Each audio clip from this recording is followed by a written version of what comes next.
Hi అండి. నేనైతే ఇక్కడ చిక్కుడుకాయ టమాటా కర్రీ చేస్తున్నా, ఆనియన్ వేయకుండా. ఇక్కడైతే నేను ముందుగా చిక్కుడుకాయలు ఉడికించుకొని పెట్టుకున్నా. తర్వాత టమాటా, కరివేపాకు, ఆయిల్ అయితే వేసేసుకుని, సాల్ట్, పసుపు కూడా వేసేసుకుని ఇది ఒకసారి అయితే కలిపేసుకుని మూత పెట్టేసుకుంటున్నా. ఈ టమాటా మెత్తగా కుక్ అయిపోవాలి. మెత్తగా కుక్ అయిపోయిన తర్వాత అల్లం వెల్లుల్లి పేస్ట్ అయితే వేసుకుంటాను.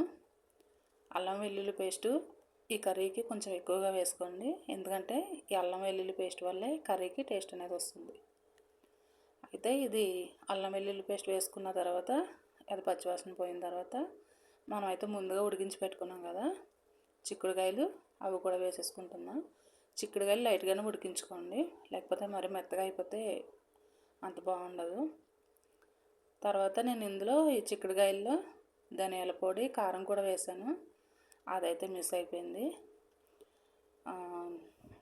తర్వాత అవి వేసేసుకుని ధనియాల పొడి, కారం వేసేసుకుని ఒకసారి అయితే మిక్స్ చేసుకుని ఒక 2 నిమిషాలు అయితే మూత పెట్టుకుని, తర్వాత లాస్ట్లో కొంచెం గరం మసాలా అయితే వేసుకుంటున్నాం.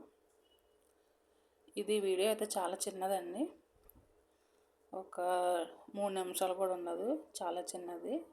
ఈ కర్రీ అయితే చాలా ఈజీగా చేసుకోవచ్చు. నేను చిక్కుడుకాయలు ముందుగానే ఉడికించి పెట్టుకున్నా కాబట్టి దీనికి అయితే ఎక్కువ టైం అయితే ఏం పట్టదు. అయితే ఈ కర్రీ ఆయిల్ పైకి తేలిందంటే మనకైతే కర్రీ అయితే అయిపోయినట్టే. ఇక్కడైతే ఒకసారి అయితే మిక్స్ చేసుకుని గరం మసాలా వేసుకున్న తర్వాత ఒకసారి మిక్స్ చేసుకుని ఒక్క నిమిషం చాలు, ఒక్క నిమిషం అయితే మూత పెట్టుకుని ఒకసారి అయితే ఇది అయితే ఉడికించిందే కాబట్టి పెద్ద టైం అయితే ఏం పట్టదు కాబట్టి ఒకసారి అయితే కలిపేసుకుని అంతేనండి, కర్రీ అయితే అయిపోయింది. ఇక్కడైతే చూస్తున్నారు కదా, కర్రీ అయితే అయిపోయింది, ఆయిల్ అయితే పైకి తేలింది, కర్రీ అయిపోయింది. ఇంకా ఇక్కడైతే మీకు కర్రీ ఎలా ఉంటుందనే చూపిస్తున్నా. అయిపోయిన తర్వాత ఆనియన్ వేయలేదు కదా, టేస్ట్ అయితే చాలా బాగుంటుంది. నచ్చితే కనుక ఒకసారి ట్రై చేయండి. ఇక్కడైతే రసం కూడా పెట్టాను. అంతే అండి వీడియో. నా వీడియో నచ్చితే లైక్ చేయండి, ఛానల్ సబ్స్క్రైబ్ చేసుకోండి.